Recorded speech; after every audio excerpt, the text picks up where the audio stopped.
Good morning, 8th graders. So this is the second choice activity for Igneous rock classification. So this one is a lot more of the reading and being able to look over charts and diagrams and things like that. And then being able to use that information and answer questions. So this is what we're going to start with. So choice activity, igneous rock classification. Make sure you put your name at the top. Okay? And then what class period you're in. So for a rock to be classified as igneous, it must have melted at some time and then hardened. Let's try that. Hardened to become solid again. When melted rock material cools and hardens, it may form crystals. Depending on how fast it cools, how fast the rock material cools depends on where it cools. If melted rock cools deep within the earth, the resulting rocks are referred to as intrusive igneous rocks. So that's kind of a big one. So intrusive, and then if we go back here, deep within the earth. Okay, so that they cool very slowly. Okay, giving crystals longer periods of time to grow. The more slowly they cool, the larger the crystals. So slowly, larger the crystals grow. Intrusive rocks have crystal sizes or grain sizes that are larger than sand size and under rare circumstances may even be larger than a penny.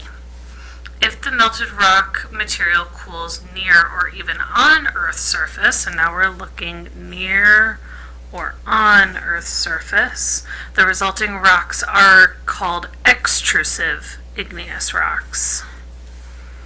The extrusive igneous rocks have crystals. They are smaller than sand size. Okay? However, some extrusive igneous rocks cool so fast that crystals do not have sufficient time to grow at all. So fast, you don't get any crystals.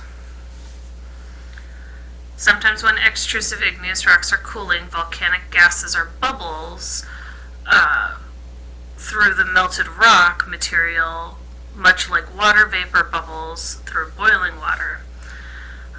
When the rock hardens, these bubbles may become trapped to produce holes in the final product. So, bubbles may be trapped.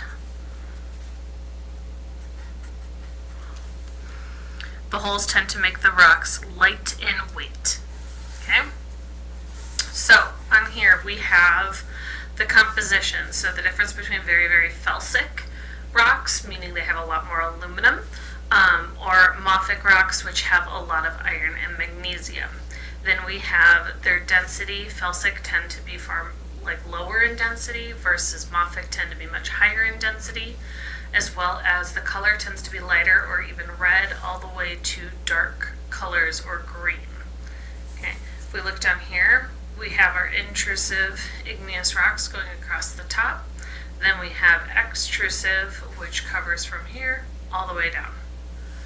Talking about crystal sizes, so much larger crystal sizes, almost fine to medium crystal sizes, to no crystals at all. Okay, so we have granite, gabbro, rhyolite, basalt. Then we have obsidian, pumice, and scoria.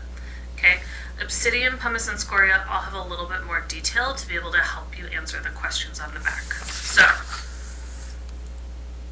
if we are looking here, it says directions. Refer to the chart above, which is on the other side, to complete the following table and answer the questions. So igneous rocks may be classified based on color and crystal size. Name the igneous rock whose crystal sizes and color are listed on or in the following table. So we're looking for an igneous rock that has a large crystal size and generally light pink in color. So if I come back here, I'm looking for a large crystal size, and we're looking for generally pink in color. So I would classify that as light colored to red. So if I were to see where these two interlock, it's just like a multiplication chart. Okay, so that would be granite. So I'm going to flip it back here. Okay, then if I go down here and I see smaller than sand-sized and tends to be black in color, so smaller than sand-sized tends to be black in color, so that'd be a dark color. So that would mean that this one would be basalt. So this. Okay. I'm going to see if you can get the last two. List two intrusive igneous rocks. I hope you can turn it over and find the two intrusive igneous rocks. Did these two types of igneous rocks cool relatively fast or slow?